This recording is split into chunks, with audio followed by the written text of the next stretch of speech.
What is going on, everybody? Hey, Monty here with another episode, another edition of Hey Chill. It's just a podcast. We are here. It's just another Monday, and got rainy out. It's been nice though. It's coming to the fall season. You feel me? And that fall season is just my favorite time of year. Well, one of them. I like fall and spring, but fall more specifically because it's around my birthday. Birthday in a few weeks. I know you damn lying. Not you saying it was been fall. Yesterday it was 90 damn degrees. It was 80 something, bro. Saturday and Sunday was hot as hell, bro. No, it wasn't even that. You talking about it's fall, it's breezy. Where was you at? Cause no. It was only like 80 something degrees. Don't be a wuss, bro. It was hot. At least it's not like 1,000 degrees like it was the last during the summer. Bro, I'm a summer baby and I hate the summer. So I'm trying to tell you, bro, I know when it's hot.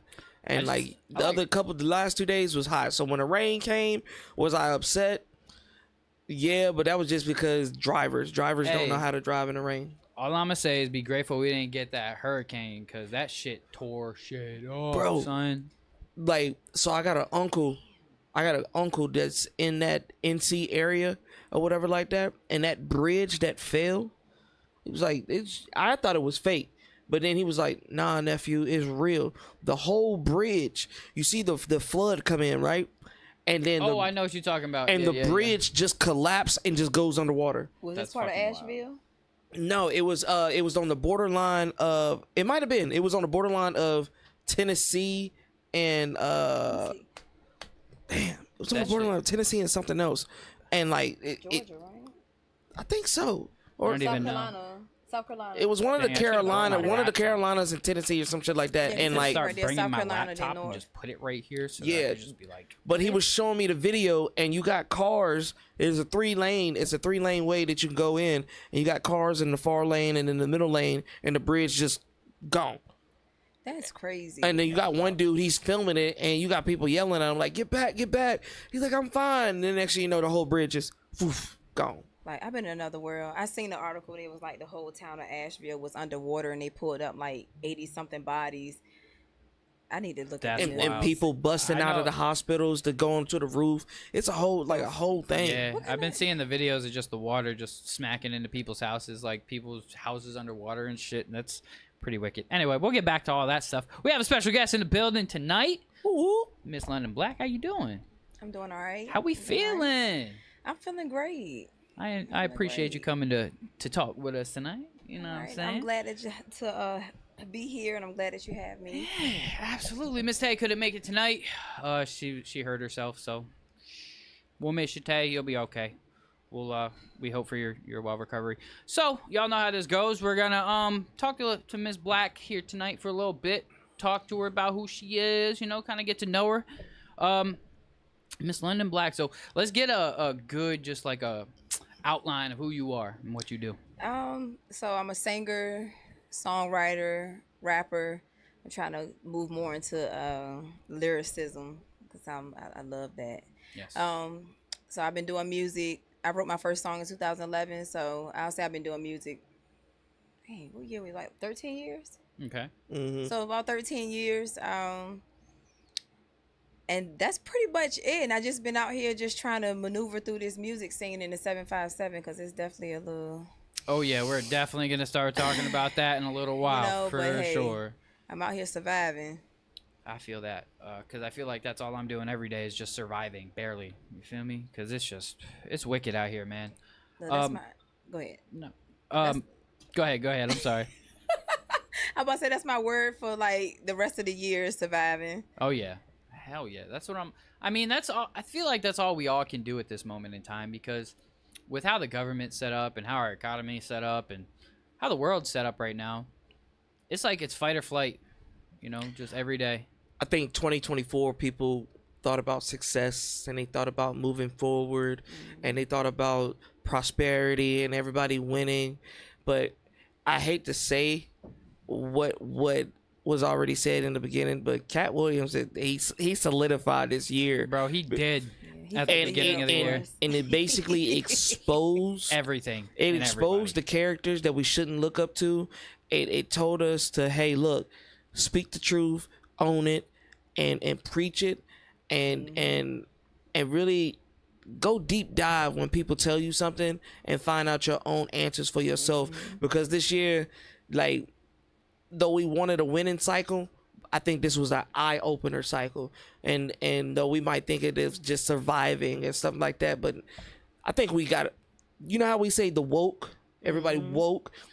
2024 woke us up. Yeah. Like, okay, yeah, we needed a reality check. I think there was a big sequence of a lot of things that's happened in the last 4 years. COVID being a big part of that. I think COVID had a huge part of a lot of shit because it made the world reset, like completely reset. You know what I'm saying?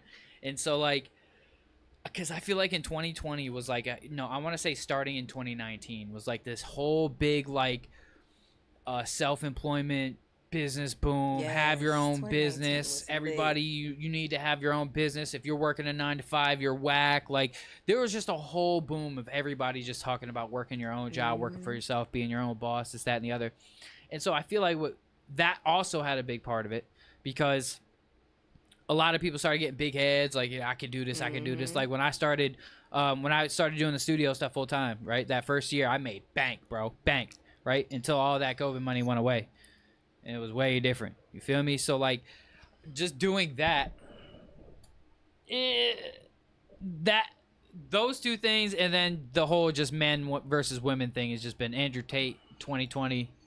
You know, that whole, it was like a whole mixture of things that is now we're all facing the repercussions from that shit. Yeah. You know what I mean? Well, between 2019 and now, in our society that we live in right now, we've been put a bit against ourselves. We've been put against our government. We've been, our rights. It's a lot of things that we had to endure in these last 4 years where people are just like, okay, cool. We don't have to necessarily follow the standards of what we're supposed to do. We can move in our own direction, but it has to have a balance. You can be your own boss. You can run your own cycle, but you need to know how to budget. You need to know the limitations in your own state, your own city. Right. Like, you know what I'm saying? Because with that money, like you were saying, the money that we were given by the government and stuff like that, that gave us confidence. That gave us the ego. You know what I'm saying? But that also gave us a moment to be like, okay, I've never had this money in my hands before. I never had the opportunity to spend what I need to spend. So what am I gonna do with it? Am I gonna put it on my back and make it look like I'm all gold, or am I handled a certain way so when we got to 2024, you actually eating?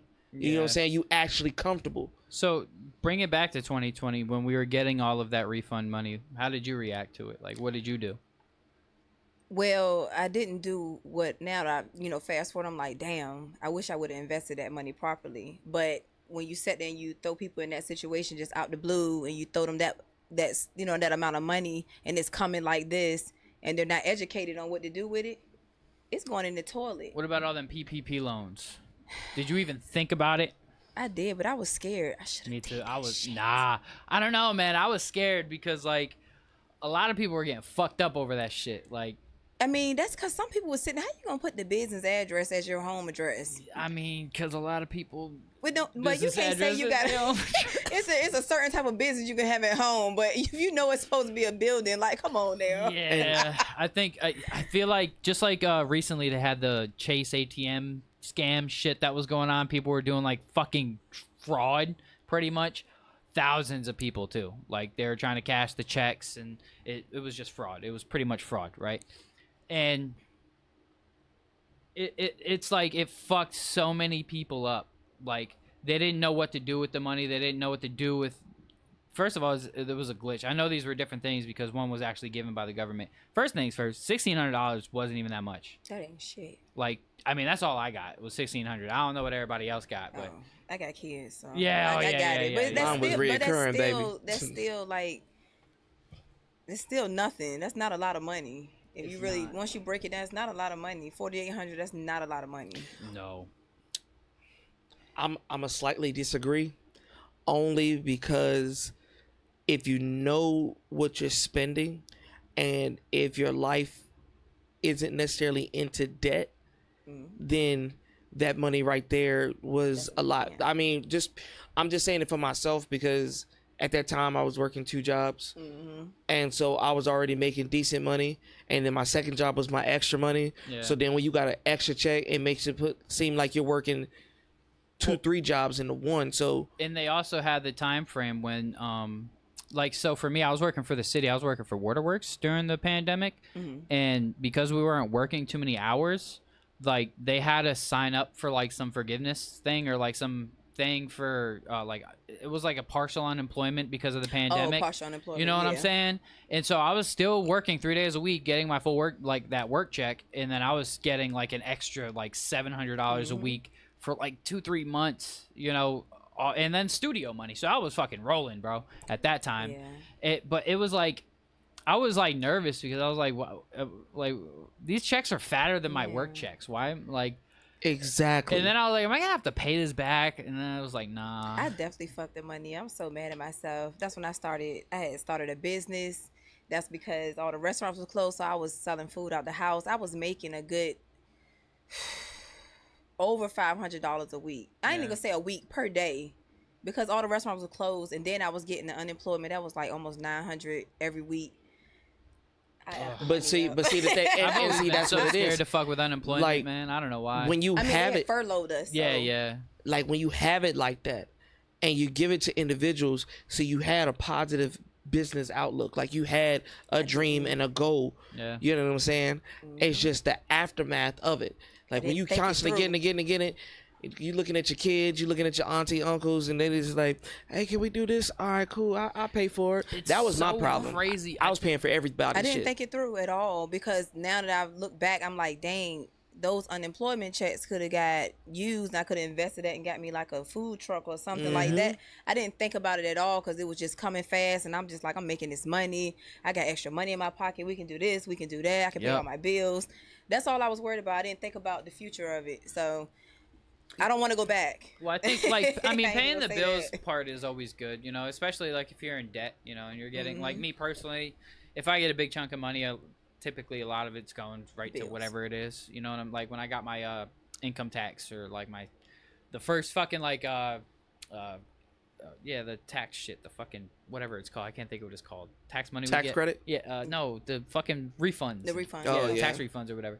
When because I haven't gotten one in a few years because I've been self-employed, but because I have an actual like employment job now, fucking my check was mad fat, and I was just like, but like 70% of it went to bills. But I was like, because when I saw it, I was like, oh, credit cards, payments. And then I ended up spending a whole bunch of shit on my credit cards anyway. So, so Lundyn, tell me a little bit more about you. So you said you do songwriting, you do music. You said you started in 2011, right? So what even got you interested in the music? So all through school, high school, middle school, I used to write poems. I used to have a book, and I should just write stuff, whatever came to my mind. So I started off writing poems, and then one day I was like, let me try and take this poem that I wrote and put it to a beat. Right. And that's how we got the song 50/50 Love. That's actually my first song that I wrote. Okay. And the first like poem I ever put to a beat. So it started from there. I've always been an artistic type. I always love art, always love music. I took chorus for 3 years in middle school, 6th, 7th, 8th grade. So that's me. Like I ain't gonna say I'm trained, but I'm like partially trained. No, I hear that. Yeah, I was a choir kid too, from 6th to 10th grade. I was doing choir every year, and I retained like all of that. Out of everything in school, all the choir shit that I did was the only shit that I retained.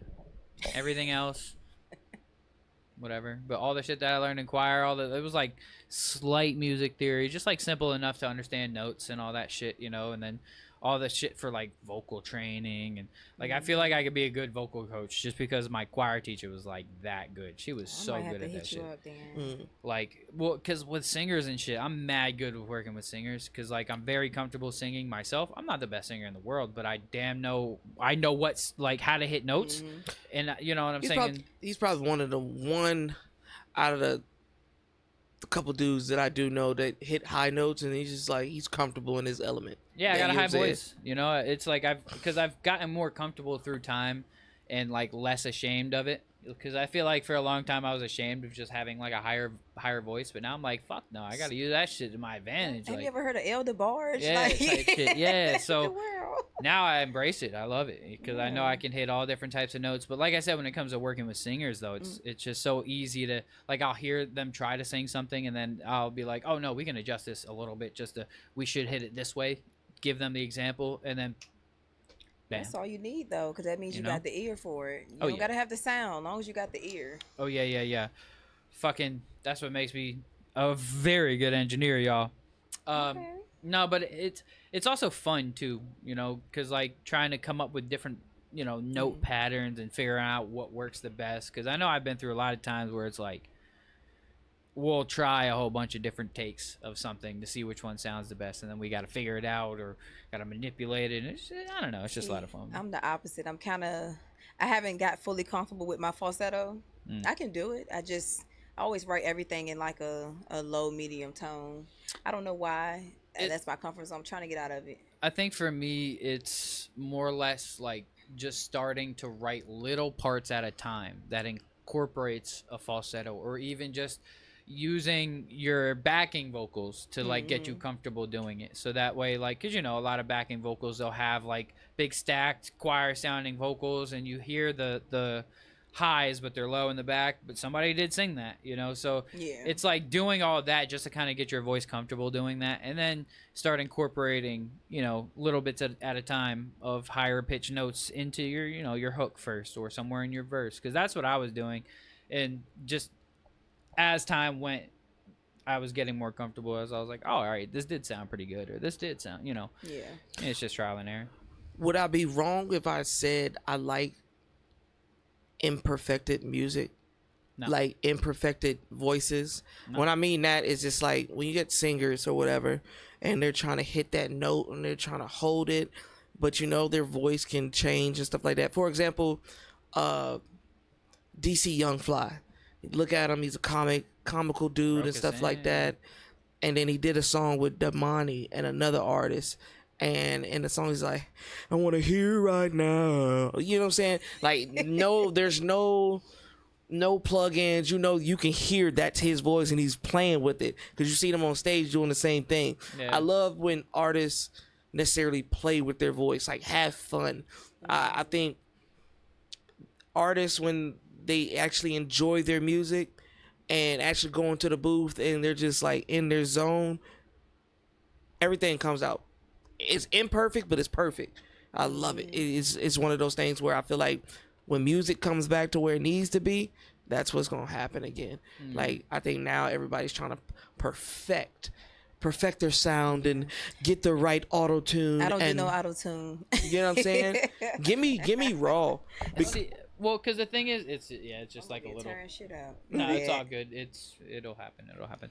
To me, autotune, I like to use it to help tone the voice, not take it over. You know, like low retune speed. I mean, for my voice, I'll turn it up a little bit just because, like, I don't know, I just like how it sounds. But a lot of like good, like really good singers that I'll work with, like my boy Devontae the other day came and did a song.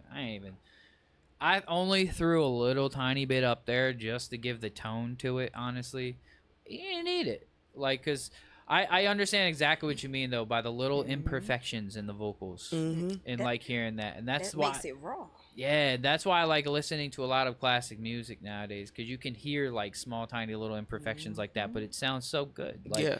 Louis Armstrong, man, that dude's voice is so unique. You know, like, because it's, to me, it doesn't sound good, but it sounds not bad, but it sounds great, but it sounds terrible, but it sounds like I have so many different emotions when I hear his music, but it's always like it makes it worth listening to. You know what I mean? Because I love it. I love his music. Don't get me wrong. Louis Armstrong, great music, great musician. Because you don't get that energy anymore. You don't get that passion. You don't hear.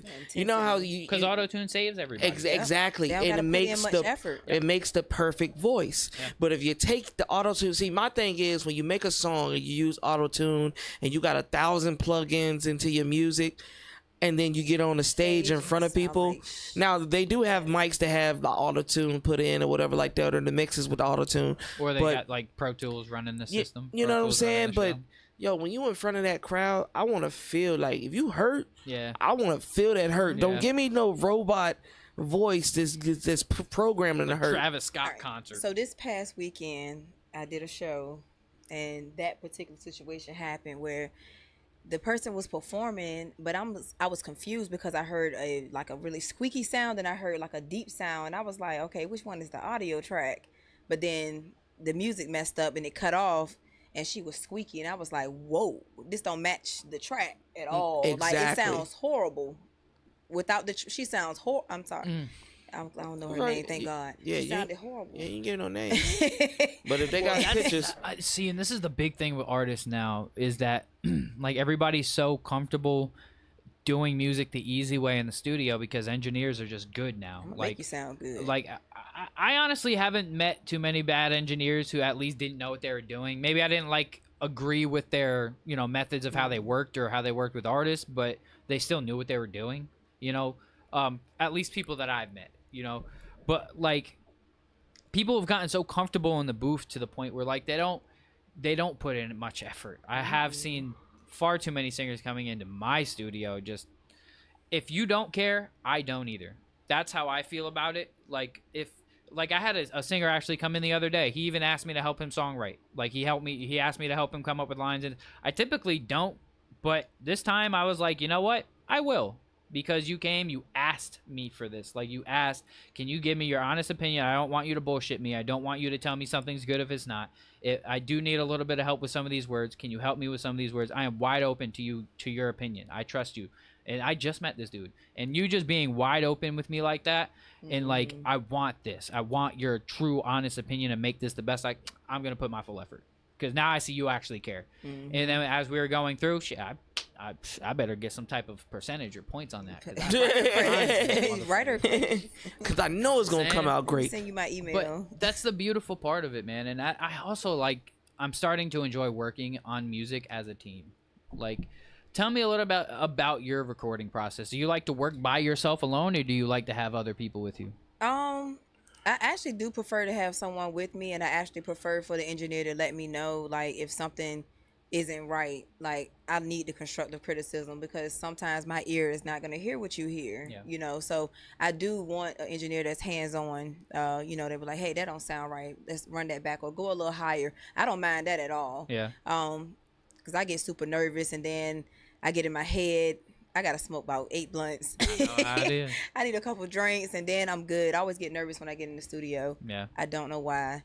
But pretty much I have my music memorized, and I like to go in there. But lately, I've been going in and just doing like quick edits to stuff and going in like having it not memorized. So that's something new for me, and that's something I need to get into because you're not gonna always have everything right and ready and prepared. Yeah. So you're going in and you're doing like bar for bar punching in type of thing. Like you're coming up with the song. I'm sitting there writing it while I'm listening to the beat. Yeah. While I'm waiting. Yeah. Got you.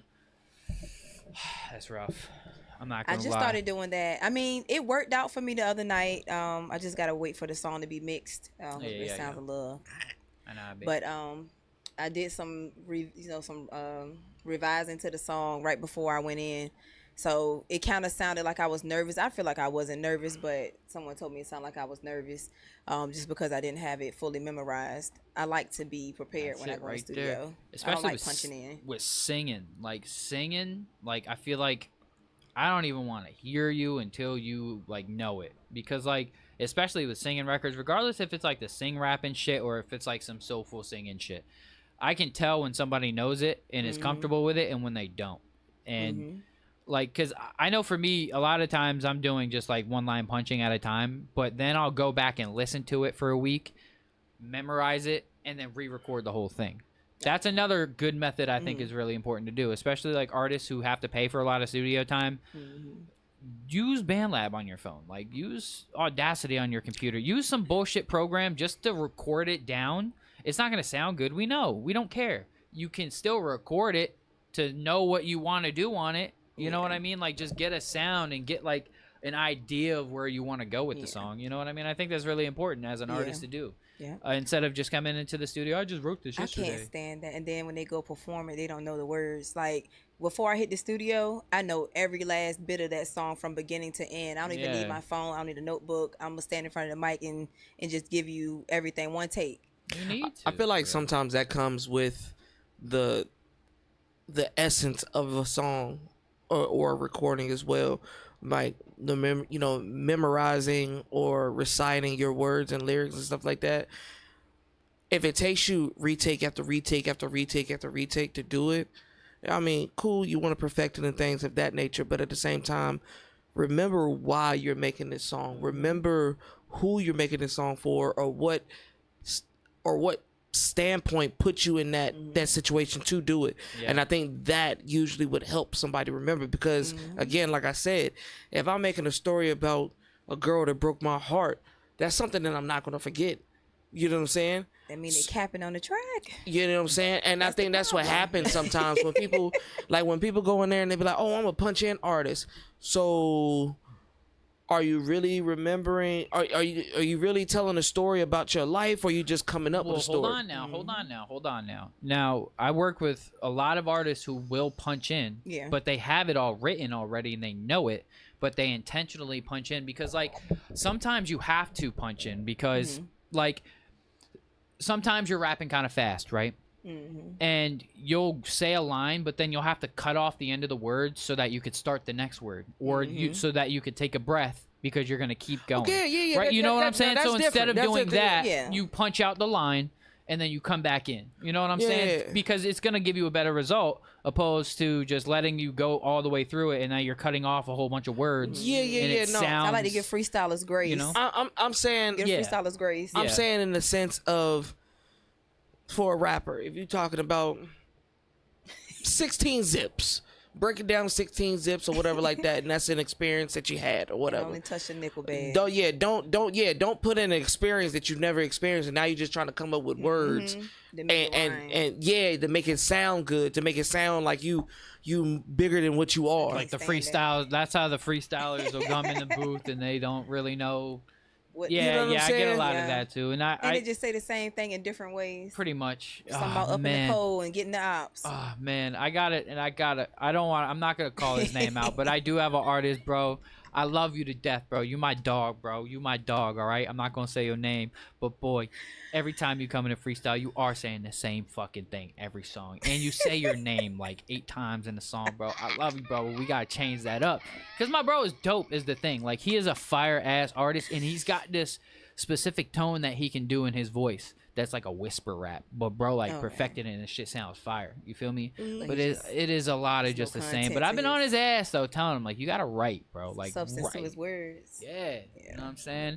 So tell me about your experience. Like, we're here with it, you know. Tell me about your experience in Virginia in the music scene. Let me go over my notes because I wrote something very specific. Like, I was wondering what she was typing, because she was over here, and I ain't gonna lie, I looked over, I was like, oh damn, she prepared. All right, so basically the Virginia music scene to me is selective, very selective. Now it is diverse because there's a lot of different styles, a lot of different genres going around, even though only certain ones get highlighted. It's full of talent. It's a lot of talent, and it's a lot of people that suck. It's the truth. A lot of people. Yeah, but pretty much the VA music scene is kind of like high school, like a scene from Mean Girls. You know how that is. If you're not in the right group, you're not gonna get the right shine. Pretty much. I literally. Yeah, but the thing is though, there's really no groups around here doing anything spectacular, bro. I'm sorry. Look, wait. Now hold on. Well, now there are people out here doing shit. I'm not. There's a couple groups out here who are doing some things. I'm gonna say they're doing some things, but it's nothing spectacular. It's nothing like what Tommy Richmond's doing right now, right? That's a prime example. He's from Virginia. You feel me? And he's actually doing some big shit right now. They see potential and they'll see talent in a person, but because that person isn't popular or whatever, then they're not the one. But what is wrong with helping build an artist from the ground up? That's how you build a strong relationship instead of trying to tag along when they have a certain momentum. That means you're trying to feed off of me. But that's how I see it.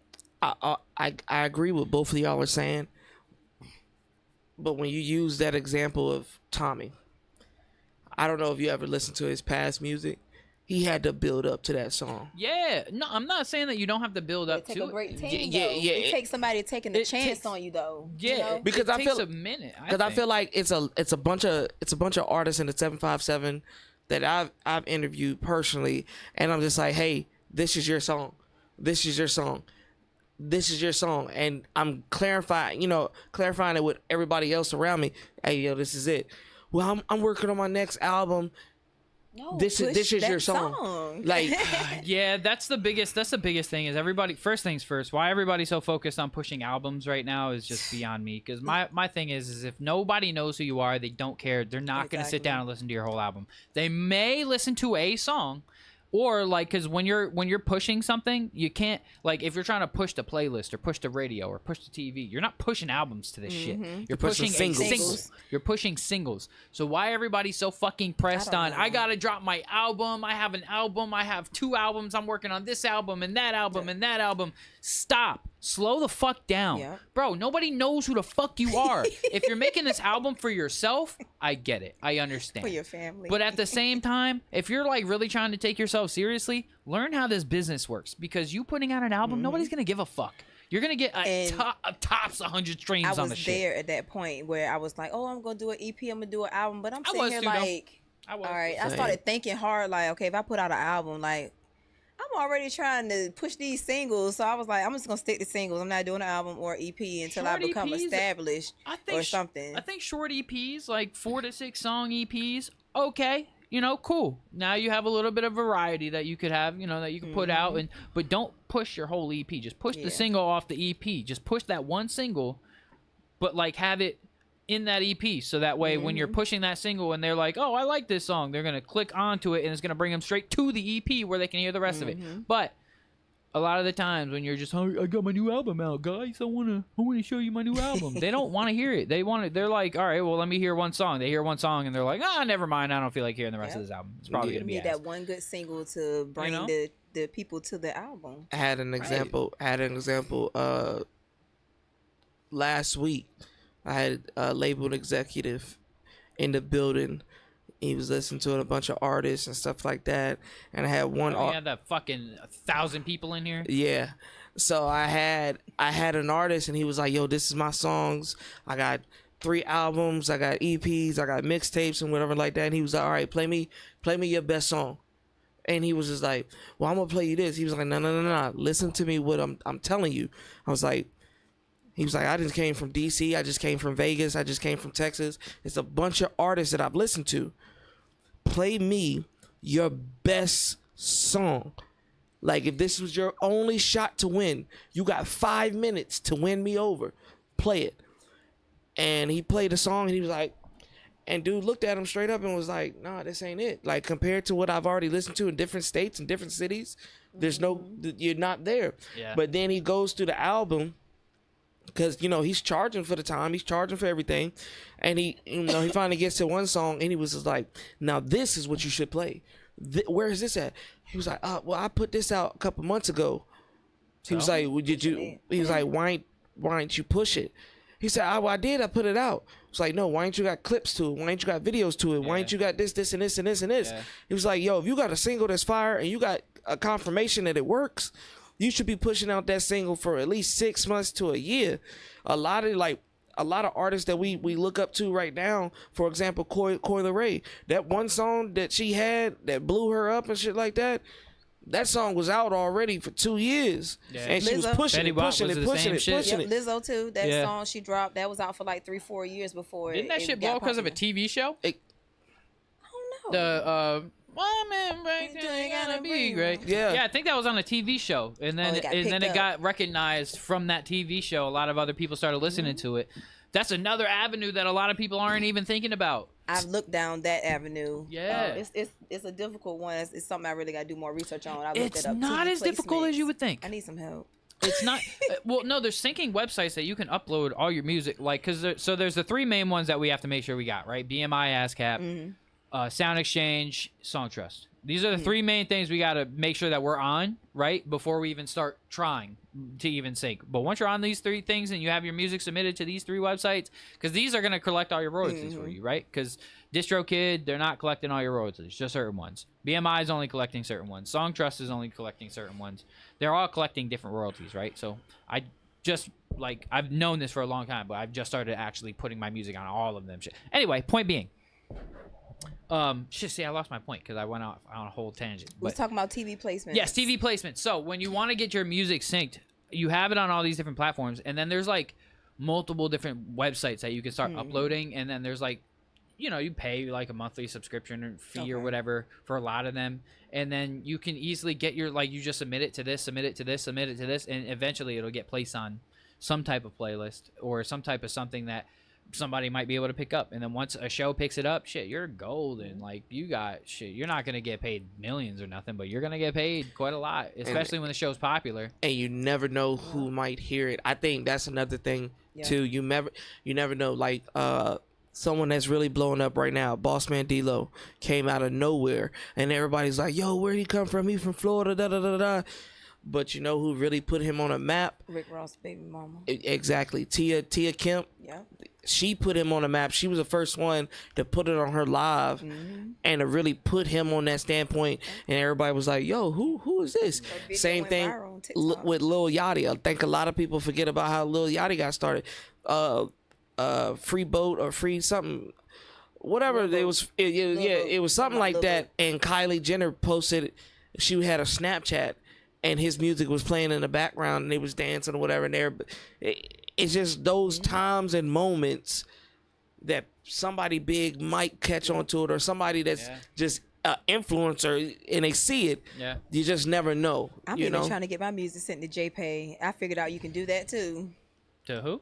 JPay. Like, you can get your music sent, because JPay has their own playlist for the prisoners, for the prisons, and you can get your music sent up there too. And they pay for those songs. I found out about that. You said it's called JPay. That is how you communicate with the prisoners that are locked up.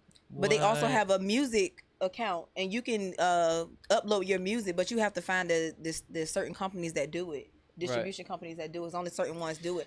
And you get with them, and then they'll put your music on JPay. And if you got people that's in there, hey, look, that's streams, that's plays. I ain't even gonna lie. You tell them, hey, I ain't never in my life heard nothing like that before. That's wild. I believe it too. Like, that sounds like a thing. Like, that really does sound like a thing. But you know what's crazy? When you said that, I wonder if that's what Tory Lanez used to put out his prison tapes. Might be. He getting paid too.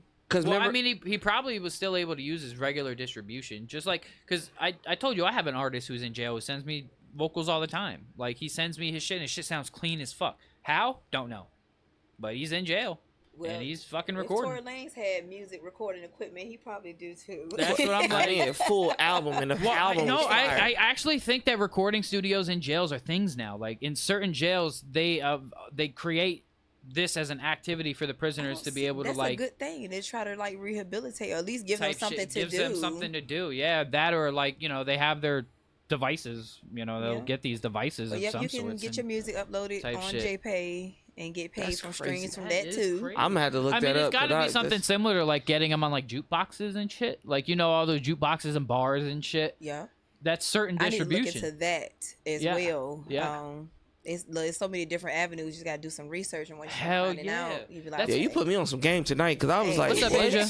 So that's the next thing I want to talk about. So now the music game is way different than it used to be 20 years ago. At this point, record labels are plummeting. I don't know if you guys have noticed they all stepping down. They all are starting to plummet down, and they're all starting to combine together. And you know why this is? Because record labels are not making that much money anymore. They're not making that much money off the artist. The craziest thing is that it's now just a known widespread fact that the labels are taking artists who are hot, who they see, oh, they have a viral video. They don't care if they're good or not. They're like, oh, they're viral.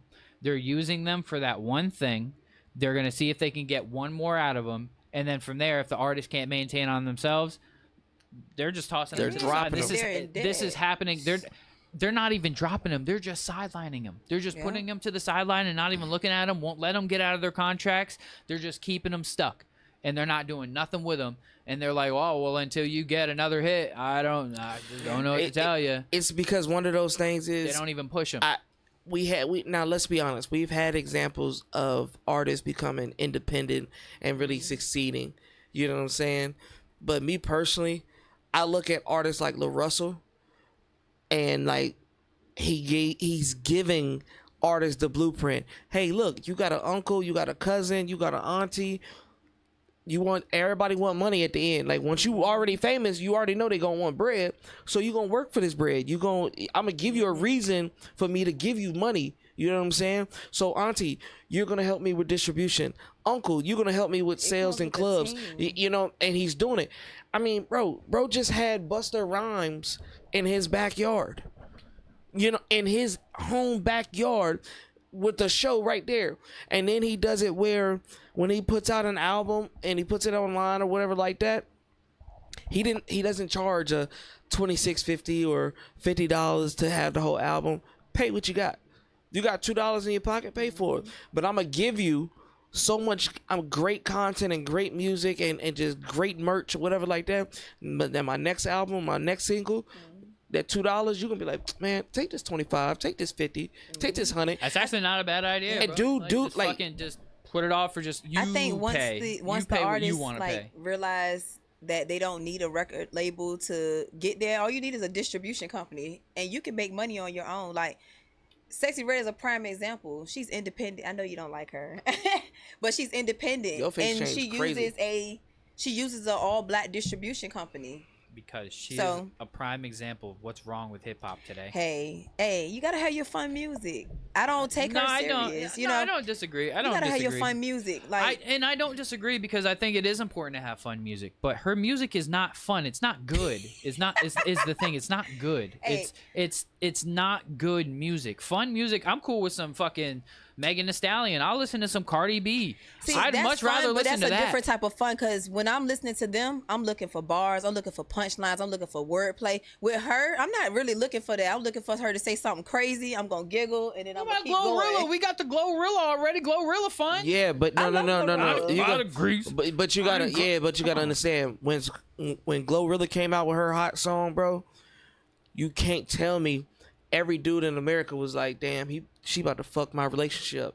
No, it was dragging her. No. I said that because when she was like, stepping at the red lights, like, when I heard that song, it clicked, and I was just like, this is about to give women that confidence. Like, Yeah, but Cardi and Megan were doing that shit way before then, dude. They weren't. Cardi's got a whole song about wet ass pussy. Yeah, but they weren't realistic. Yeah, they talk about it, but they not being about it. They not realistic. Yeah, but everybody, hold up. Nah. I don't want to hear none of that shit. Because back when WAP came out, all these girls right here, wet ass pussy.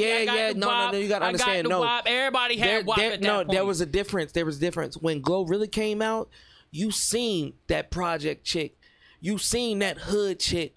You seen the ghetto girls come out. You seen somebody like when you looked at Glorilla and you seen those numbers that she was putting out, and you seen the teeth was all jagged, and you seen her in the tank top, the string with spaghetti strings, and you seen her in the females out in the hood. They was like, oh, that's me. That's Sexy Red had to grow on me. I'm not gonna lie. I wasn't feeling it at first. Like Pound Town Pound Town, I like it, but I don't really care for it. I like her other stuff because Pound Town is just one of those songs. I'm just like, I can skip that one. If you listen to some other stuff, when you can go on the song, bro, think about it like this. Me of the female Gucci Man from I Gucci tried Man to. What's that shit that she got with Drake? Babe, I love you. Yeah, but when you can, everything. I tried. It's ugly singing. Have you ever been karaoke? Have you ever done karaoke? It's funny. It's funny. You laugh at the person that can't sing. Think about being at karaoke, bro. When you drunk, you just having a good time. You with your gang, you just singing some wild songs. when you hear that song, baby, yeah, I love you. Like people can be in a element when they listen to that, bro. It's just I get it. I mean, I get it. You know me. I'm just not a bar guy. I'm not a club guy. I didn't caught a lot of people that be like, oh, I don't like Sexy Red. As soon as that beat drop, they like. As soon as I hear that shit on the radio, I like, change. oh, I'm like, it's too late. Sometimes, like with a lot of people, like if I don't really care for what you're saying, like sometimes it's just the artistry of it. Like she's a fun artist. Like when I listen to her, I'm turning up. I'm about to go party and all of that. Now, if it's some serious mom, listen to some other stuff. Like I like a lot of different types of music. I like rock. I like R&B. I like gospel. Well, gospel a little bit. I like neo soul. I like rap. I like goddamn country music. Techno, pop. Like I listen to a lot of different things. That's why I'm a music person. You said gospel, but you know the crazy thing about gospel right now, it's such an open market. Christian rap. Yeah. Oh my gosh. I ain't even gonna hold you yet. Trilla, she definitely stepped into that market. Yeah, there's actually a couple like not gospel artists but Christian artists that I've like come across that I was like Forrest Frank. I don't know if y'all have ever heard some Forrest Frank, but his music just like puts a smile on my face because it's just like happy music. You know what I'm saying? Yeah. And so like I like that shit, but it's a lot of it's about God. But like for me personally, unless you really like sit and listen to the song, you're like hear it. You're not. Yeah, I didn't realize until I really sat down and I started singing along to the words, and I was like, no, he's got my. Oh shit, he talking about God this whole song. Damn, that's crazy. I ain't even know. But it seems like he generalized it so that a lot of different people can listen to it from different backgrounds and religions. People so like won't me. I don't like when I do my music. I don't like making it like just totally about me. I like to generalize it so that you can relate to it. It might not be the same story, but you can relate to it in your own way. Yeah. Because with Summer Walker's, that last album that she put out, it took me a while to get into it. I hadn't enjoyed the artistry of it because I couldn't relate to a lot of it. You know, I've been there with some things, but I couldn't relate. I'm past that. So I had to just enjoy the artistry of it. And I'm like, okay, these some nice lyrics, you know, it's nice runs. But when it hit, it hit.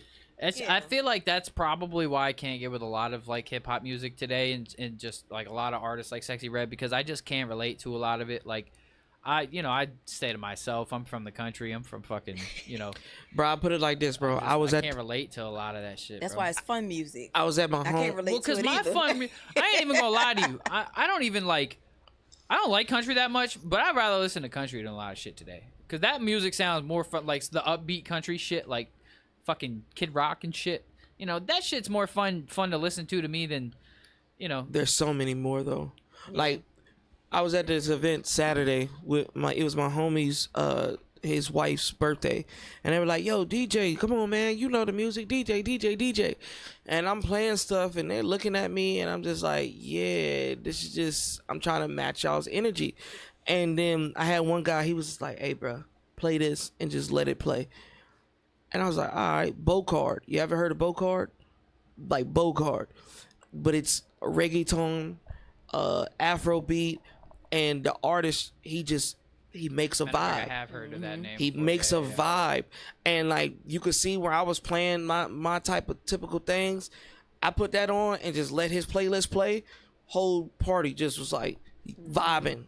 And I was just like, what is this? You know what I'm saying? That's the thing about reggaeton and Afrobeats, though. A lot of it is just so easy to vibe to. Like, it's just easy listening music, I feel like it's universal. Yeah. It's easy listening. It's not hard to listen to. You know what I mean? Breaks like, down barriers. Yeah, for sure. Because it definitely was a mixed crowd in there. And then when I mean mix, I don't mean melanin. It was hard. But when that Bogart came on, I was like, okay, Caucasian people do got rhythm. They love Sexy Red, too.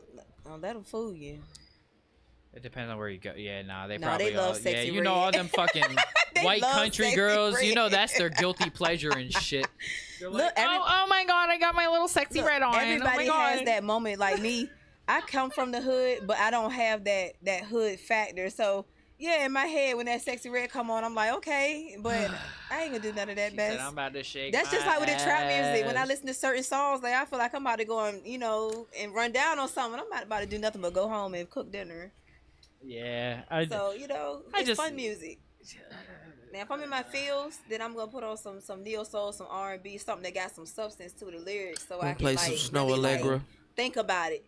Yeah. Listen to my Snow and just dream, baby. I ain't gonna lie. Like the only time I even want to hear like deep music anymore is when I'm in my car driving, and that's if I feel like listening to that type of. But that's the only time I will listen to some like thought process music anymore, like shit that you really got to listen to, like think about. Because in the car when I'm driving, especially on the highway, it's just so boring. Like I'm just like, so I'll put on some like shit.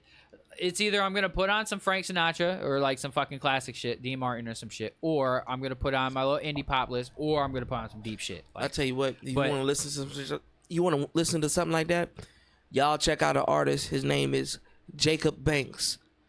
Y'all listen to him. You gonna get your nostalgia. He just has a voice for it, bro. And I ain't gonna cap to you. Like what kind of nostalgia though?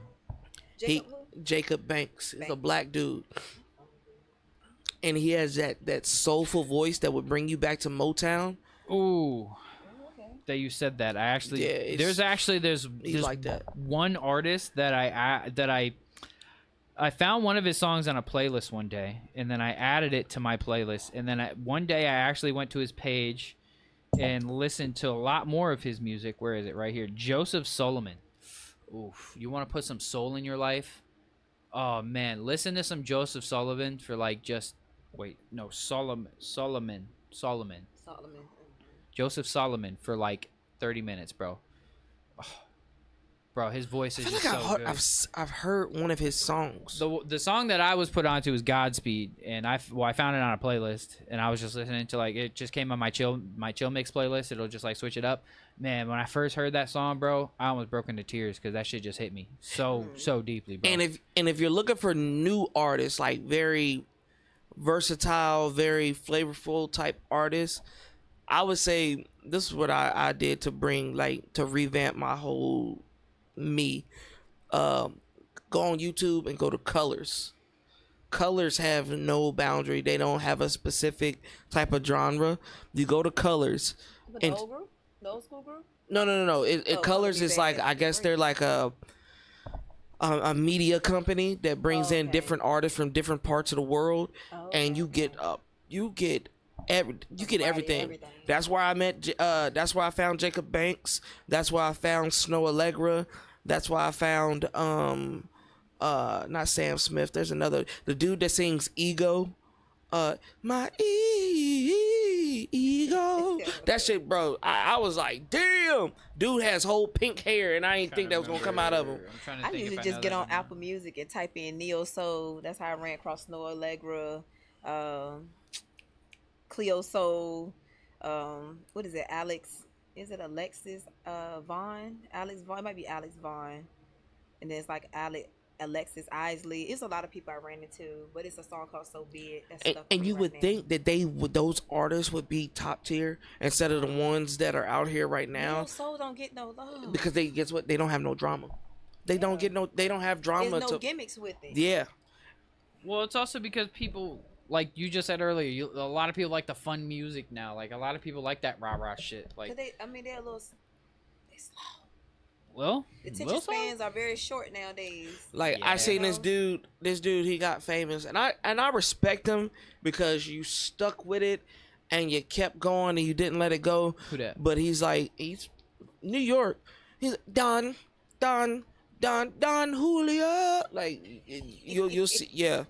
Don Julio got a whole song, bro, and they promote to the point where Don Julio, the brand, sent him like a Don Julio actual chain with the bottle at the bottom, yeah, and exclusive bottles and everything. Like these companies nowadays, they're looking for anybody that can give them free recognition. Because if you think about it, imagine paying for a commercial spot, and the commercial costs you $100,000, $200,000. But if you got one person out there that just loves your brand or just loves to drink or to rock your brand, and they're going on Instagram because they trying to get views or numbers, they don't realize they don't some other shit. They looking at the numbers, but that's commercials after commercial, and I ain't gotta pay you. I don't have to give you no type of recognition. You just giving me money in my pocket. I feel like some of us out here are getting used, especially like that's what the whole little I say right now, the little Four Loko stuff, and I was like, oh yeah, drink Four Loko. Da, da, da.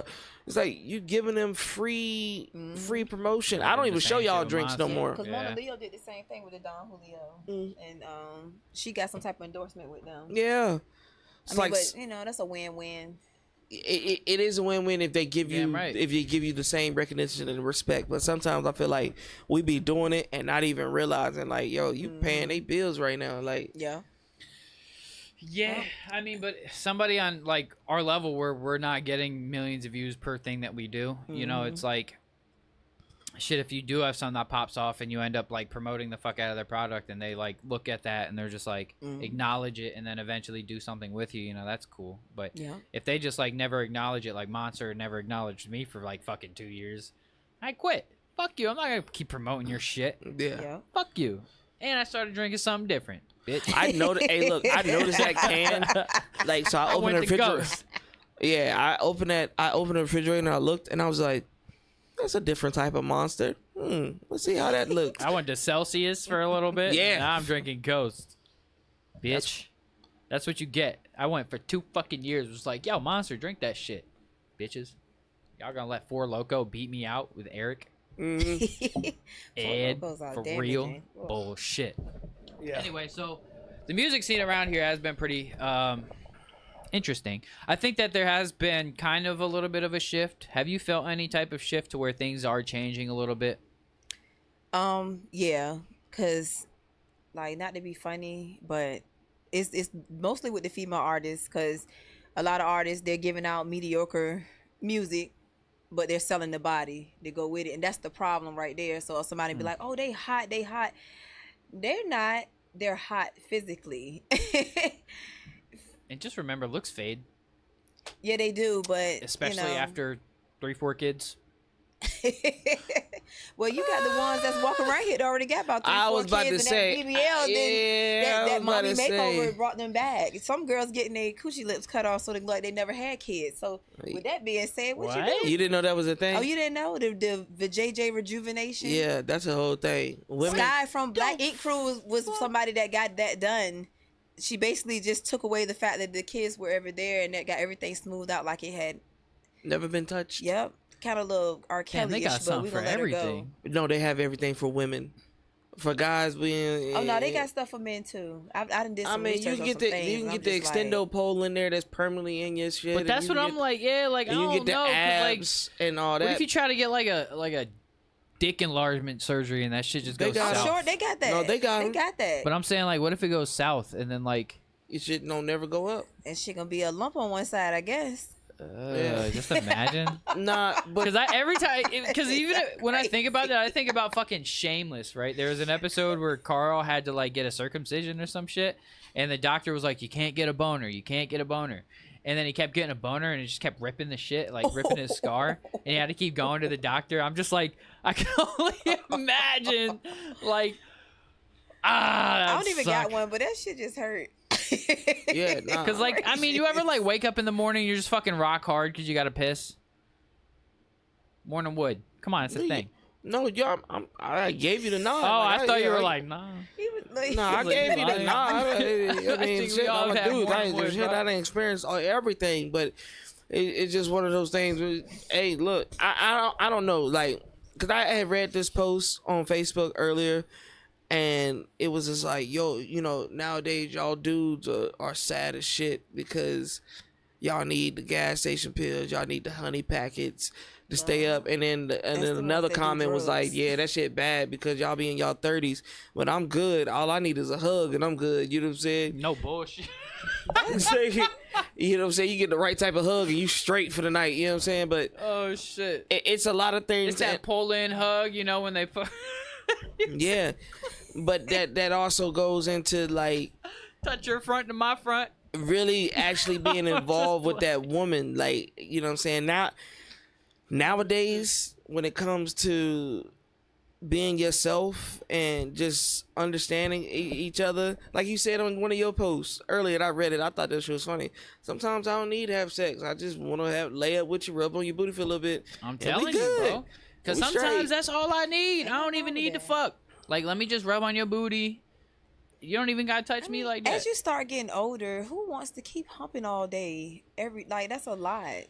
I don't know. I mean, it's okay, but at like certain points when you got life going on. Look at Vince McMahon right now, motherfucker. Ain't nothing wrong with chilling and laying up and cuddling and shit. But I think a problem with that is, and I was gonna post it earlier because one girl, she had posted something that really, really bothered me, and she had said some wild ass statement, but I'm just like, y'all females kind of force men to be like that in a sense, because it's just like, You want your nails done. You want your bills paid. You want this. Like, if I cash app you, I can't cash app you $25 because that's just mediocre. That's bullshit. So I gotta cash app you 100, 200 to keep your entertainment. Like, you gotta understand. That's a prostitute. Men follow women. They chase women. That's our natural. It's our natural instinct. You know what I'm saying? There's more men that chase women than women that chase men. It's just a known fact. So those women that sometimes we chase have those stipulations. Well, okay, cool. This is what I need from you. If you can't do this, then don't do it. So we didn't develop where it's just like, okay, we can go from being romantic. Okay, we need to put even. It can go from romantic to tricking. And once we get to tricking, we want to get to flipping. You know what I'm saying? And it's gotten to that point. Wait, what? I mean, flipping so like flipping that ass over. But I'm just saying. I'm so lost. I'm just saying, like we Typical Ed. Yeah, we chase that shit. You know what I'm saying? We get to the point we chasing it. All right, so hold on. Now this happens on both sides of the spectrum. There's gold diggers on both sides of the spectrum. Yeah. We can't put all blame on women. I know it's popularized with women nowadays, but that's just because of what's put out on the internet and social media. I know plenty of dudes who ain't got shit. They try to just take money from their girl. I know. I've even talked about in my lifetime. Remember, I told you that there was when Courtney was on the show that there was a time in my life where I was down bad and she was the one supporting everything. It's happened, but I had to build myself back up. Da da da da da. See, but that's I wasn't. different. Yeah, but there's dudes that I know in my life who just straight mooch off their girl. Really? Straight bums, bro. Yes, who don't do shit, bro. Nothing. Like, bro, I ain't even gonna hold you. My homegirl, one of my homegirls, bro, she was literally just kicked the dude to the curb because bro wasn't trying to do shit. He lost his job months ago. Hasn't been trying to get a new job. Hasn't really done shit. They got a kid together. And he hasn't paid for nothing. He keeps asking her for money. Like, this does happen. Men do this shit those are the too. ones that go and cheat because they got to do something to make themselves feel better. Something. Cause she already got him up by one. Cause she got the finances and all that and the control. So what he do is go step out, try to mess with her ego and her self-esteem to try to bring her down, to bring his stuff up. Cause he ain't got shit going on. Oh, you talking about a homeless sexual? No, He gotta be homeless. He might live with his mama. But yeah, I think I don't see it and I don't feel it. Like you just said about the music. Sometimes I can't relate. Never experienced it. I would love to because you paying for this. You paying a bill. You putting money in my pocket. Like, what you want me to do? You want me to scrub the carpet? Like, you know what I'm saying? Like, I've never experienced it. So when I hear it, it still bothers me. I think there's the only difference that I feel like there is that a lot of the times men wait until they're deeper into the relationship, and then sometimes the woman just starts spoiling the man on her own in the beginning before. And then it turns into now he's asking her for shit, and he, you know what I'm saying, to where like y'all have seen my experience. I don't know if you have, but my experience is shit. I talked to a girl for 5 seconds. Literally got not even 10 messages into our conversation. Never met her before. But your shit be funny, just though. started talking. They be and targeting she already your ass. She talking about you want to see? Can I tell you about my little test? I'm like, okay. Well, I just wanted to see if you would chip in towards my modeling career. Fuck your bitch ass modeling career, bitch. I don't even know you. Never met you. Here's the thing, and here's what a lot of people need to understand, especially for women, right?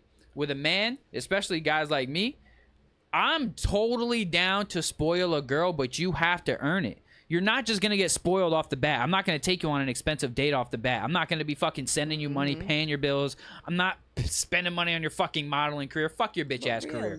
I don't give a fuck. If you earn it through time, and that is earned very easily, that's just with time, commitment, loyalty, and good ass sex. I'll spoil the fuck out of you. Not even going to lie. And with 90% of men, that's real. That is real. I had it, but I seen a dude on Facebook today, and dude was like, he was like, the way relationships are now, I wish people came with price tags. Like, this is the requirements. So just like you shopping for clothes or food, you look at it and be like, okay, that's $19.89, but this is $1,500. Okay, I don't really need to wear that Gucci shirt. You know what I'm saying? I can wear a bunch of Hanes. That's in my price budget. You know what I'm saying? That's the problem with But what's you never going know. on now. They're looking at aesthetic instead of looking at the mental, and then they get in these situations and they be like, "Oh, she tried to use me, or he tried to use." But It was there in the beginning. I've been there. I used to ignore red flags. Shit, Yeah, you might as well nah, put a red flag on my forehead. I had an ex that was like Shit. that, like nothing. Not nothing, and I didn't realize what was happening until it was like kind of too late. I've never been the type, because my older kids, their dad taught me how to not be spending no money on no man.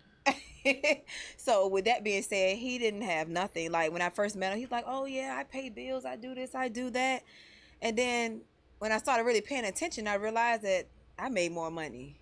So when we started going places, when it's time to pay, he'll step back. Get quiet.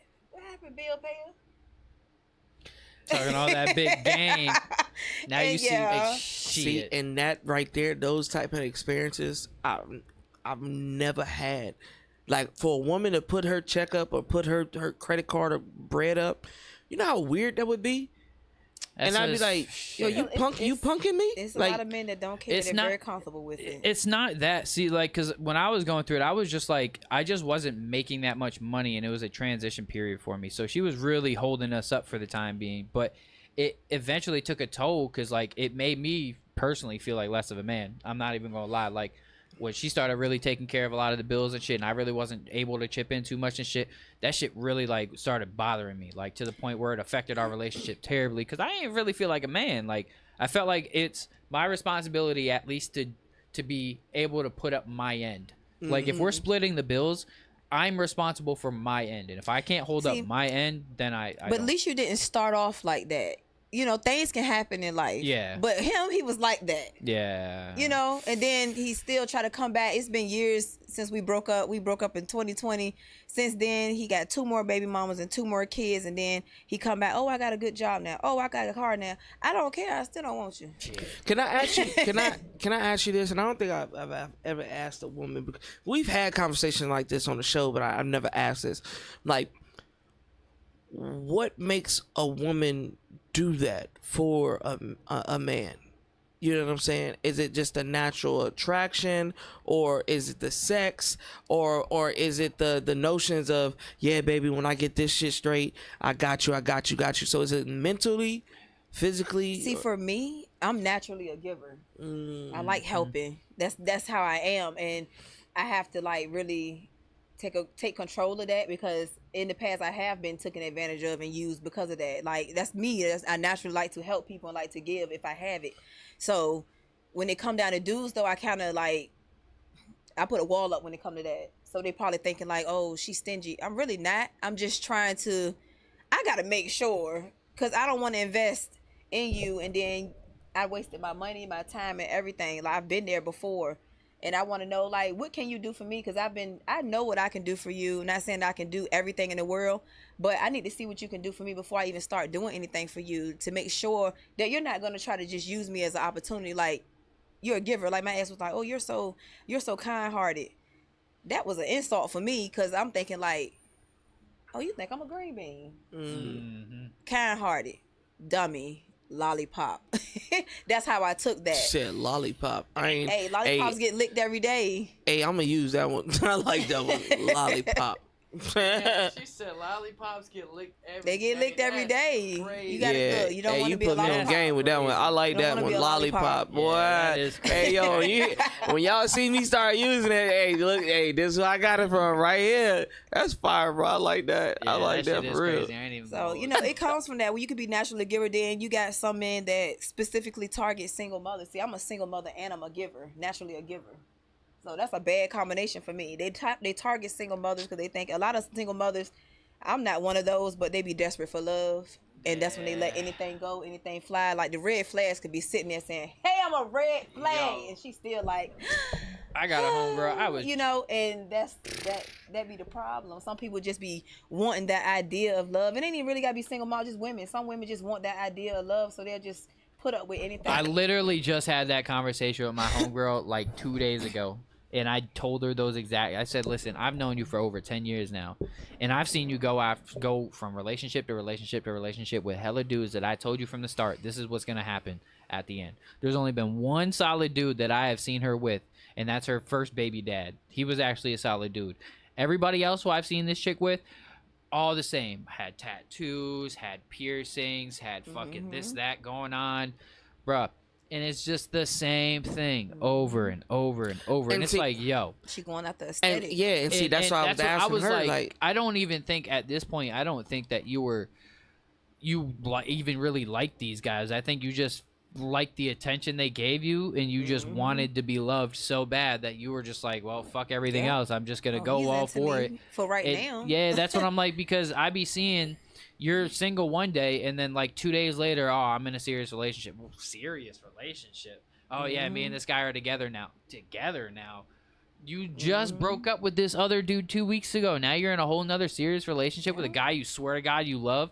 And now at this point, we're getting to our mid-20s. You're still doing the same shit. You haven't learned from all the times before. And it's not just this girl. I see this with a lot of people. And it's not even just females either. It's a lot of my homeboys, a lot of dudes, even myself. I catch myself doing it in the act. I'm not innocent. Like, I be catching myself feeling like, which I've really worked on this shit the last few months especially. But, like, I was catching myself being like, damn, I just want to be loved. Sometimes that love ain't even worth it. Yeah. If you're not loved by somebody who really loves you. Yeah. If you're trying to chase a feeling that if you're trying to chase that feeling, it's never gonna come. A lot of times like, you're real. chasing the feeling, but it's literally right there and you just don't realize it. It doesn't have to be a person that you're having sex with. That it can be right there. A lot of times this shit's right there, and it's just not the person you wanted to be there from. And that's the problem with a lot of people. They not accepting. You gotta accept who loves you. But that's tough though, because like for me, it's like I'm just very picky when it comes to like who I'm really gonna commit to. And if there's certain things about you, like even if it's one thing that's like stupid, like cigarette smoking, for instance. I'm a weed smoker heavy, right? But cigarettes, girls who smoke cigarettes to me it's just one of those like breakers. Like, I don't know if I could deal with that because I don't like it. As I'm getting older, I used to be like picky, but you got to start thinking like, okay, what are these flaws? What can I handle?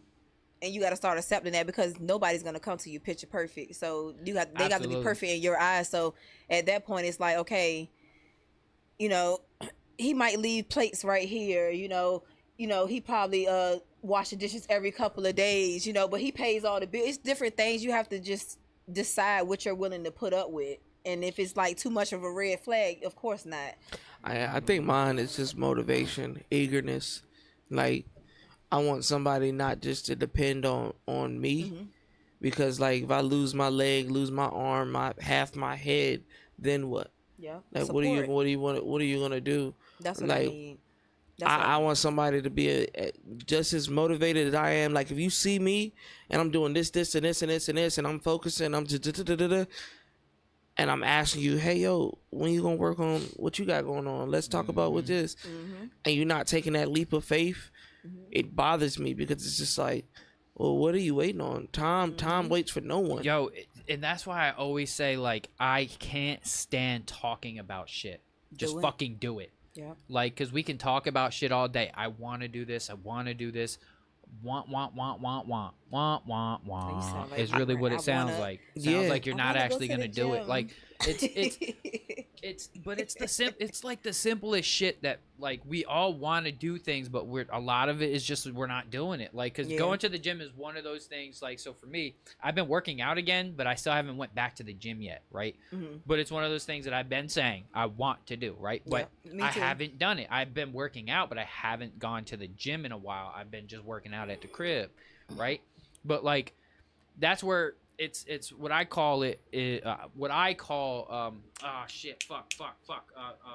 Learned. Nope. That's whatever. I'll get back to what I call it later. But it's when you're constantly thinking a certain way. Oh, those eventually, learned behaviors. Yes, learned behavior. No, habitual. What did I call it? Habitual behavior. That's what I call it. You form the habit of behaving a certain way or thinking certain thoughts, and eventually you'll start. It's just like smoking cigarettes, right? You didn't pick up smoking cigarettes by just randomly Like you picked one up one day and then you picked up another and then you picked up another and it became a habit now for like me with weed smoking. I don't even care to get high anymore. I just like the motion The of smoking. sensation of The smoking part of it, right? Yep. So it's just a habit now, right? But habits can be broken by forming new habits. It's not the easiest thing, and it fucking sucks, especially when you're trying to break an addiction habit. It's fucking terrible. It's one of the worst things in the world. But, like, it's worth going through the struggle of doing the shit. Like, 2 weeks, 3 weeks, you're going to be feeling like shit. You're going to be miserable. You're going to be pissed. But then, like, eventually your brain's going to form these habits of just like like me with the positive thinking shit, you know, I was waking up sad every day, and then one day I just told myself I don't want to be sad anymore, and then every day I would wake up, I don't want to be sad anymore. Next day I'd wake up for 2 weeks straight, I don't want to be sad anymore, and then I woke up one day and I was like, I'm actually pretty happy today, pretty good, I'm okay, you know. Learning to like stop focusing on shit we can't control and focus on the shit we can, you know what I mean? That's all you can do. That's all you really can do, you feel me? True that. So, talk to me a little bit more about the music. What are you working on right now? So I'm working on a few singles. I'm one person that I'm always over here. So I just recorded a song. It hasn't been mastered yet. I'm excited about it because I'm taking myself to a different. It's a more sexual song. Oh shit! That Gemini coming out. Freaknik. Gemini. She said Diddy parties. Yeah, so I'm just trying to show a different side of Lundyn Blaq, because everybody always like, oh, Lundyn Blaq, she gonna bring you through the motions. Yeah, Lundyn Blaq like nasty shit too. Damn it. Damn, let him know. Let him know. See, nasty shit comes with its perks, because if it's something new for you, or if it's something that you haven't done in a while, it gives that sense of versatility, and you're just like, oh man, I didn't know they was on that type of timing. Yeah, it does give like a sense of excitement to the audience of like people who do know you and listen to your music. If they're like, hold up, I ain't heard her do no shit like this. Yeah, like you know what I'm saying? Like, it's gonna give a sense of urgency to listen to the song. That's why I say I've been trying to step more into lyricism. Like, I like rapping. I like rapping a lot more than I used to. I'm actually getting way more comfortable with it, but I want to start like working on my bars and my punchlines, because I'm a fan of that, and that's what I want to incorporate in my own raps and things like that. Yeah, I'm not a bubblegum. Drill rap is cool. I can do it, but it's not my style. Yeah, it's not my style. I think women are necessarily taking over that type of market. Not drill, but just rapping, period. Yeah. Like women are now setting the bar, because at this point, guys, we getting locked up, we getting shot, and we getting indicted, we getting RICO cases. So it's getting to the point where it's just like, it's either you gonna be a lyricist, or you just gonna have like fun rap. Yeah. You know what I'm saying? Boss Man D-Lo, I'm sorry. Like, I know he popular, I like the songs, but they all sound the same. And he talking about the same shit. Yeah. 4 different times. Like, another one that I like, because I don't really like Boss Man D-Lo's music, because it all does sound the same, and I don't really care. Like, I'm a big voice guy. If I don't like your voice, I'm not gonna like your music. That's so like Lucci. Like what's his name? Big X the Plug. I fuck with his music, but it's very repetitive. It's like the flow is too repetitive to the point where your beats are different, yes, but your flow and the things you're saying is all the same, and it's getting to a point where like I can't listen to too much. I can listen to one song now, and then that's it. It's the same thing with the Baby. It's the same thing with the Baby.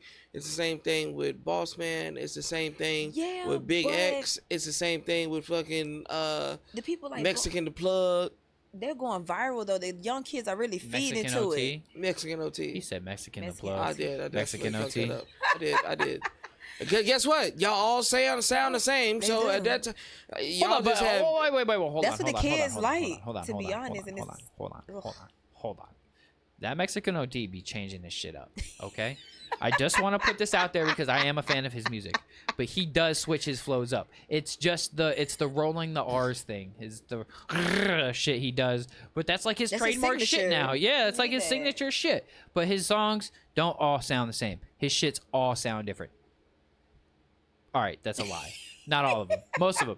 Thank Some you. of it. That's why I'm just sitting here. I'm just like, okay. Yeah, now I'm thinking about it. Yeah, I you guess gotta they go all. back and listen. You go change your mind after. No, You even be like, Tom when I walked through the rain in the kitchen with me. Yeah. My son. They're Motherfucker got Paul Wall out of the coffin. Yeah, but they're spontaneous Shit, come here, Paul artists. Wall. Let's make a Spontaneous song. artists are supposed to be here for a couple months, maybe a year or two, and then what happens to them? They all fall off. Yeah, but it's like, here's the thing about it though, is how does this affect and impact the industry, and how does it impact the audience? This is where the problem lays with me, is that you have all of these fun artists who are coming out, you're making your little fucking pop rap songs and trap songs and bang bang shoot 'em up songs, ass shaking songs. You're here for a second and then you're gone. And what's happening is you're leaving an impact on these kids at these young ages, to where like music that we were listening to as kids left an impact on us that we still like it today, or like we still listen to it, and we timeless were influenced by a music. lot. Yeah, but we're a point being is that we are influenced by a lot of it. You know what I'm saying? To where these kids nowadays, they're influenced by all of this ass shaking, all this gun popping, all this popping pills and doing drugs, and perks are cool, and I got syrup in my cup and all this shit, bro. Like all that wasn't like doing all of that type of shit. Smoking weed was always one thing. Everybody fucking smoked since I was a little kid. But doing all that extra shit, fucking pill popping and shit, that was for all the fucking dirt bags, bro. Only the dirt bags fuck with that shit. I ain't gonna lie, that era, that was the SoundCloud era. That was the depressed SoundCloud era. I'm talking about even before SoundCloud, bro, because SoundCloud started popping when I was probably like 12, 11, 13. Like, that's when it really started getting I'm just out saying, there. like, the outsourced drugs, like, back then, like, when you were talking about the weed and shit like that. Even like rapping about like bud and shit like that, that was a cool thing, because bud at that point was like really illegal. So damn, you doing this? But that's what but bud wasn't killing. Different. Yeah. Bud wasn't killing motherfuckers. Yeah. Bud These was other different. drugs is killing motherfuckers. Bud was way different. My daughter, she's 15. In the summertime, it was a young girl, like 14, died from an overdose from popping pills. Then another girl that she went to school, that she didn't go to school with her, she knew her, she was right 14. She got shot in her head at the carnival. Then another girl got shot in her back. Like, my daughter has been losing friends slowly. And I keep trying to explain to her, it's crazy. But you gotta ask them, sometimes as parents and friends, as associates, like, what are you chasing? Like, you know what I'm saying? When I would listen to, for example, when I would listen to an artist like Wiz Khalifa, I could smoke a blunt and listen to, you know, why he had to wear Chuck Taylors, why he wore tank tops, why he wore cargo jeans. It wasn't because it was like a fad. It's because his mom couldn't afford certain things, so you had to put things together. Like, you became one of them. And then I know a lot of people are gonna listen to this and they're gonna be like, well, we relate to these artists, but then it's just like, you really don't, because the pill aspect, the lean aspect, the shooting aspect, what do you have to relate to? Because y'all hood nowadays is a lot different from the hood back then. Y'all hood nowadays, y'all got so much technology and resources to really do things with your lives and really become bigger than what you are at a younger age. Nigga, when we was outside, when our parents told us, hey, look, as long as you in before the lights cut on, you straight. But when you go outside, nigga, I can live on 10th Street, but I'm on 49th. Yeah. You know what I'm saying? I'm seeing some things that's just like, damn. Like, you know what I'm saying? When we had phones, I'm a 95 baby. So our phones, my cell phones was singular, Nokias. We ain't have all that internet starting off right off rip. LG. You know what I'm saying? So game.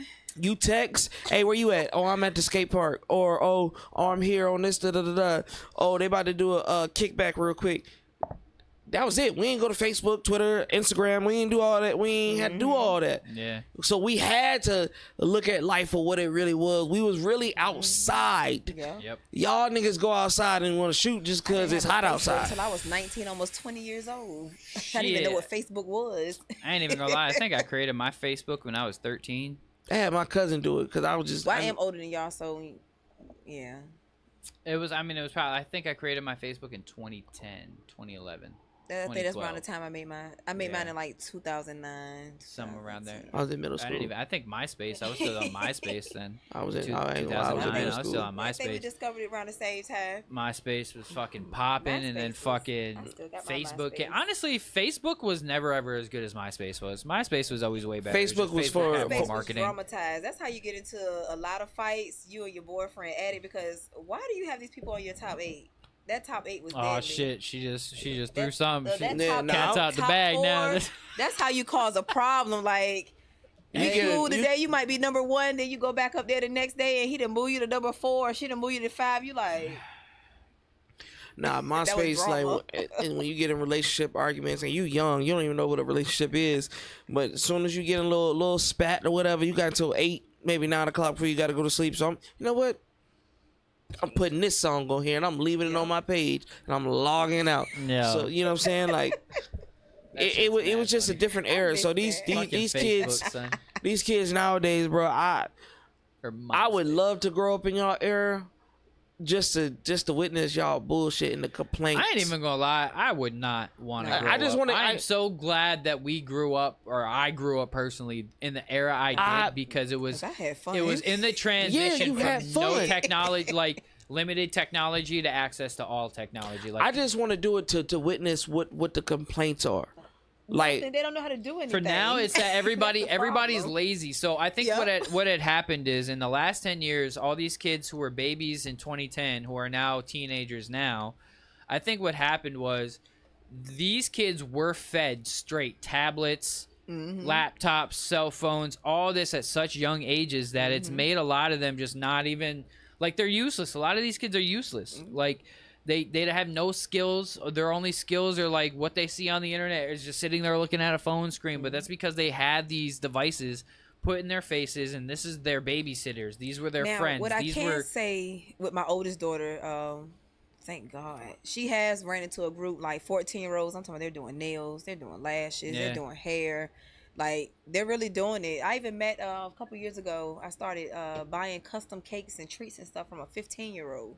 She's 18 now. but see, and that's what I'm talking about. Like the kids nowadays don't have the necessarily motivation to do it, but you have all the resources. got the support. We like our resources. I'm just saying for 95 and below, our resources. Yeah, let's try to come up with a club. You gonna go in that dumpster? well, it's You gonna also- grab stuff off the side of the road? We gonna build a clubhouse. It's also about the environment these kids are in. Because I actually was watching a video the other day, and this little kid, I think he was like 10, 11 years old, maybe 12 at the most. And he was talking about this specific school that his parents sent him to.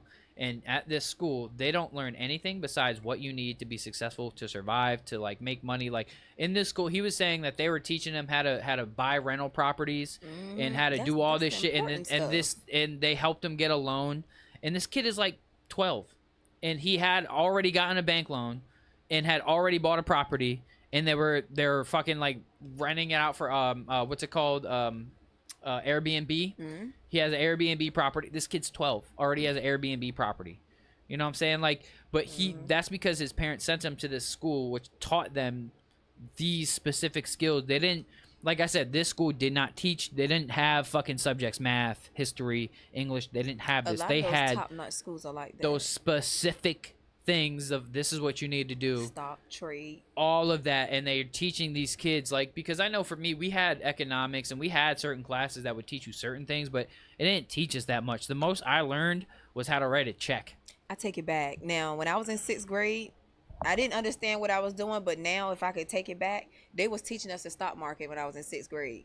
I couldn't, it wasn't clicking for me, so I never could get it, but some of my other That's a high classmates was school getting thing. it. I think that should I was be in a high Virginia school Beach. thing. Like, I think, like, by the So- time you, like, 11th, 12th grade, maybe, I think that's when a lot of kids would probably have a better understanding than being in 6th grade trying to learn the stock market. The other kids was getting it. Was just me. I couldn't grasp it because I didn't understand what was going on. You know, I got you. But I was still like, I watched cartoons and played with Barbies, so of Nah, I course I hear wasn't that ready shit. for that. Yeah, Yeah, I was still exactly. playing with fucking wrestlers in 6th grade. But I feel like also it's on the parents too. Yeah. You know what I'm saying? Like y'all gotta, like you just said, they're fed electronics. Yeah. They could be fed electronics. Like I'm not gonna lie to you. my daughter had at 2 years old, she had a tablet. But with that tablet, she was learning cursive. She was learning words and stuff like that. It has to be a beneficial to her. Like today, to hands down today, she knows she's supposed to read at least 20 minutes a day. You know what I'm saying? She kid books and all that. No. Go ahead. I'm gonna give you a book tonight. She was like, but it just has little pictures and stuff like that. I was like, yo, you know what this is? It's a book about Frederick Douglass. Like, this is your people. Like, where do you your history is deep, baby. Yeah. You know, knowledge is I think with the tablets though, like it is still important to limit the time that the kids are on it, regardless if they're doing something educational on them or not. Because again, like the more they're on it, the more they feel like they rely on it. You know what I'm saying? And there are like, so my mom, she's babysits little kids all the time. So I'm always around her and the kids and shit like that. And these little kids, like, she has all these little books and shit for them and all these little toys. Like, there's actually this little toy that it's got all these different gadgets and buttons and flips and switches. And then he has this other one that's got, like, zippers on it. And it's got different straps on it. And it's got shoelaces in it. It's just, like, all these different little toys, like, that he can, you know, that the little kids can actually be hand-on and shit. And, like, the little kid, he was sitting there and he would just, like, unbuckle the thing and then buckle it back up and then unbuckle the thing. And then these are these it's like these are these little things that these kids need, like these little tiny skill books, because if we just keep feeding them the tablets, again, they're gonna only solely rely on these tablets. And again, like when you're not doing things hands-on, sometimes it's not the same thing. I don't think, like for me, it's like some things you got to do hands-on that you could watch a video, but it's unless you're doing it yourself, you're not gonna know. You know what I mean? So and again, I put it on the parents too, because like with my babies, I'm gonna use them to example because I got a son and a daughter. Like they'd rather go outside. They'll rather go outside. Yeah. You know what I'm saying? The door open, the windows open, they peeking and stuff like that. And it comes with the laziness on parents. They want to sit down. They want to relax. They had a rough day at work. They just want to scroll through their phone and shit like that, or go on Netflix and binge watch. Them babies want to go outside. Take y'all's happy ass outside. Yeah. Matter of fact, even if you got to just sit there with a lawn chair and just watch them. I know a lot of parents, they be like, well, yeah, I don't want you to go outside because they feel like the baby might get snatched up. Well, guess what? Get your happy ass up. And go outside with them. And go out with them babies. Them babies want to go outside, you take them outside. To the country. Go move to the country where they can go outside. You know what I'm saying? When I was staying in the hood, my kids wanted to go outside every day. As soon as I moved them out the hood, they don't really go outside no more. Yeah, unless they're going somewhere. Yeah. Now they're getting into the mode because we're in a different area, so it's a different environment, the kids are into different things. So these kids, they don't just go outside. They want to go to the skating ring. They're going to park. It's activities. Yeah. So they're moving more towards that lane. They still addicted to the electronics. That is my fault. I can definitely relate. I can relate to that because I know, like, where I'm from, like, going outside, like, we didn't have houses right one next to each other. Like there was space and there was, you know, like I was up in the woods in the mountains, so like if I were to go outside, I'm going either in the woods to play or out in my backyard type shit, you know. Otherwise I wasn't really like to where if you go to Ellenville where my cousins lived, they were walking around outside around their neighborhood all the time because all the houses were closer together and, you know, there's a lot more I guess for Ellenville ghetto shit going on around there type shit. Like it wasn't really that bad over there. Not like it is over here, you know. Over there, they just tried. But anyway, but point being, like our going outside meant different things. You know, going outside at their house, we were walking around the neighborhood, fucking with kids, and you know this, that, and the other. Opposed to going outside of my house was going to the backyard, going jumping on the trampoline, going down to the creek. Don't see no more trampolines, no more. Don't see no more swing sets. See, the only reason I have a swing set in the I have my youngest daughter is autistic, so I got those things to keep her stimulated because homegirl used to run out the front door.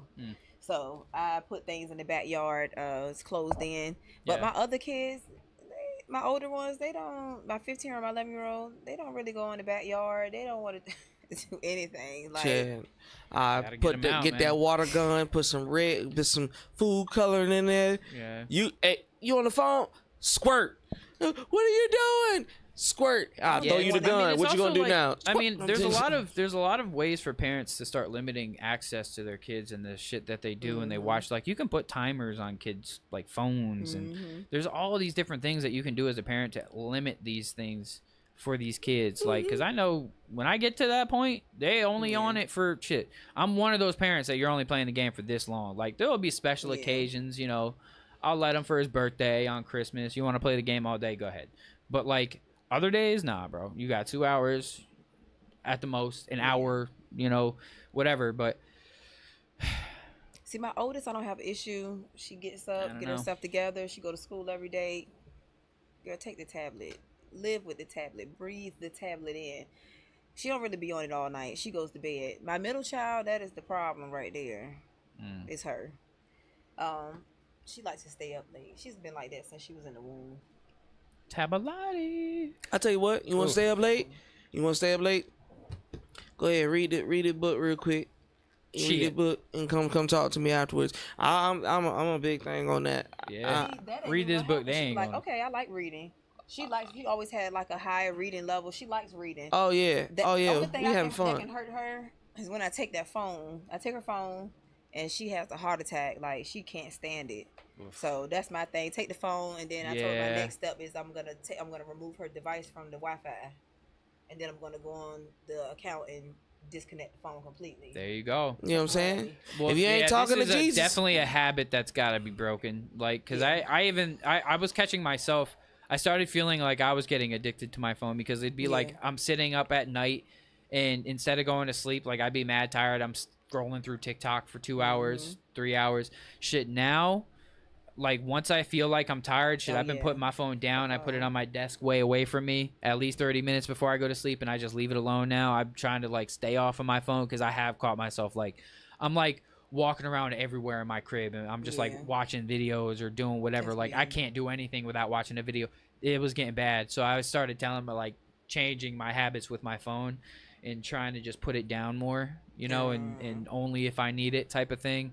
But you know, I still catch myself here and there. I'll be bored. You know, I'll be on it. Don't let me not have anything to do all day or the next day because I'll let my phone go dead and go right to sleep or do whatever I'm doing. Yeah, I know. I hear my shit was dead. There's a certain point right at now. night. There's a certain point at night now. Yeah, I don't even like after we leave here. I ain't anybody who hits me up for anything business wise. Nope. Look, I had to do that because it got to a point where people you call me all times of night 2, 3, 4, and I'm available. But then when I need them at those times, they're not available. No. So I say I started this maybe like 3 years ago. My phone goes on Do Not Disturb automatically at 9 p.m. Damn right. That's when you get hit with it. Answer you, it's because I chose to. Yeah. Yeah. So I mean, that's just me every day. My phone don't have to be. I'll show you I read your shit. I don't care. If I don't feel like responding, I'm not responding. It's that simple. I just respond. I was about to say he already know. I'll look at a Yeah. message. I'll look at it and be like, okay, I'm doing something right now. Yeah, like, that happens to me a lot though. Like somebody will text me for something and I'll be in the middle of doing something, and then like I'll like put my phone down for a second without responding, and then I'll totally forget after that, and then I'll be like scrolling through like a week later and be like, oh shit, my fault. Yeah. It happens. But anyway, all right, we're at the end of the show. We are past the 90-minute mark. So, Lundyn, tell everybody where they can find you.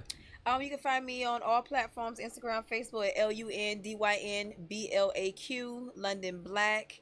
I am a singer, songwriter. I model a little bit, but I'm not a model. And I'm a rapper as well. I am from Norfolk, Virginia. Check me out.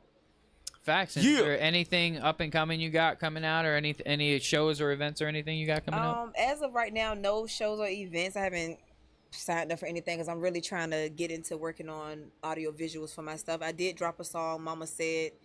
That's what I'm working on right now, pushing and getting some visuals for that. Gotcha. I love that song. That's one of my favorite songs that I have out right now. Okay. Sounds solid. Well, this has just been another week of A Chill. It's just a podcast. Man, the conversations go up and down. The shenanigans keep on running, baby, and we gonna keep on grooving and moving and grooving and moving and grooving. You know what I mean? Ed, do you have any last words? This actually, be honest with you, this has been one of the most chillest, just vibe type episodes where it's just like, It's been pretty chill. Like pretty I got to laid know back. her. She put me on. Lollipop. few That's things. I'm about to. Now I ain't gonna say lollipop, but I am gonna tweak that. It's a lot of pops out here. You know what I'm saying? You know what I'm saying? I already took the phrase, and then you got jail pay. What'd you say, J pay? J-Pay, yeah. Yeah, like, bruh, it's so much. I'm just like, That is solid though. That JPEG. nah. I took some information off to this episode. I was just like, okay, it's some things I need to look up. put Like, people you know on what I'm game. saying? I love When I it. thought about that, I was like, oh yeah, I got to get my music in the prisons because I got a cousin locked up. Look, I know some Shit. people. Look, tell your people, your cellies to play my music. Hey, look, hey, They gotta buy a it. sale, baby. Yeah, sales a sale. Yeah. You feel me? They go up there and buy the music on JPay. They don't just get like a playlist. They have to buy the songs. So that's money. Damn right. streams. Shit, even if it's like a couple dollars, I don't know how much that shit costs, but shit, Hey, money's and money, if baby. It's a song that's really good. They ain't gonna do it but tell the next person and Hell the next yeah. person. Prison is like Y'all better it's go like buy whispering in this somebody's song. ear. Yeah. The word gonna go. I mean, I definitely want y'all to get out, but Yeah. until it's time, But while you up in there, look make sure y'all Listen tune to in my to shit. DJ Just yeah. That's mad Oh yeah, it's funny. about to be a buy problem. my song. All right. Well, London, I appreciate you coming on to the show. This has been a pleasure to talk to you, get to know you a little bit. Thank Hopefully, we y'all get for to have you having come me. back. Next week, we got Coco the Plug coming up. We're going to be talking about Bridging the she's Gap pretty Youth dope. Program and the up-and-coming showcase stuff that we're going to be doing. I'm not even going to talk too much about it, but I've been promoting it. We got, a cool opportunity for everybody to come. We're going to start doing the showcase over here. Perform over in our production room over there. I set up a nice little thing, and then come over, sit on the couch, and have a chat. You know what I mean? It's gonna be a cool little opportunity. We're gonna get it popping. So I appreciate everybody for tuning in. This is A Chill Is Just a Podcast. Till next time, peace.